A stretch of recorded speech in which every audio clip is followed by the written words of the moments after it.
Mga idol, magandang hapon. Mag-unboxing ako mga idol. First time ko nag-order mga idol. Mag-unboxing ako kung gaano kaganda yung damit nila.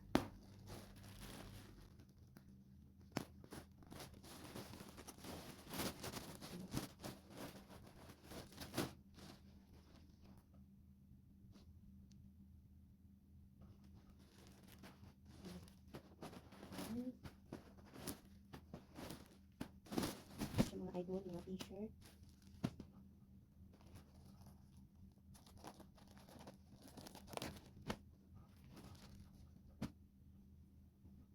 Yan. Maganda siya. Gusto ko. Life is so short. Don't be lazy. Ito yung nakasulat dito. Maganda siya. Gusto ko yung tela. Gusto yung tela niya. Legit. Legit na legit. Ano to siya mga idol? Kung bibili ka kasi ng damit dito, bundle-bundle ka. No, bundle. Dozen, may 14 pieces, gano'n. Tapos ang ito siya, kung magbili ka ng t-shirt, 14 pieces, 100 real. Eh, ang binili ko, 5 piraso, hindi nagkaano siya. Sa 5 piraso, 45 real. May 5 piraso ka ng damit. Ganda siya mga idol. Gusto ko yung tela niya, legit talaga. Ganda yung tela niya.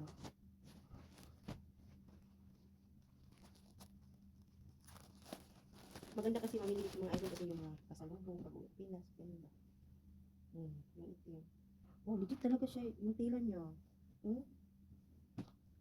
Cotton talaga siya, legit cotton.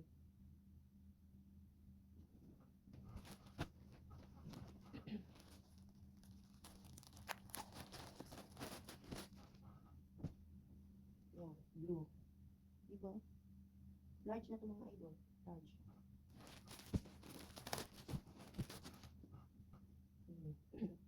Be you, not them. Diba mga idol? Maganda siya.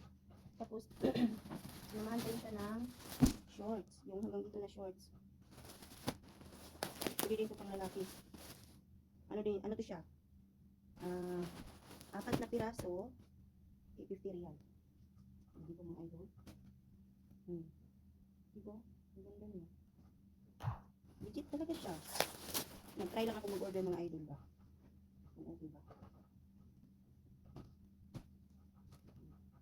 Ito mahaba-haba naman. Diba? Tapos ang ano ng tela niya talaga, cotton. Short. Ito siya mahaba. Tapos ito, mahaba din siguro ito. Short. Tatlo palang short. At saka isa medyo mahaba. Yung palang 3/4 siya, 3/4. Diba? Legit talaga siya, yung tela niya. At ito na nga siya, mga idol. 4 na piraso na short. Ang kapal niya, oh. Hindi ka lugi sa 50 real. Kasi makapal. Ang ganda ng tela. Ito yung mga idol. Diba? Ito yung mga order ko. Yan mga idol. Ito yung mga na-order ko. Thank you for watching mga idol sa akin first unboxing my order. Bye mga idol.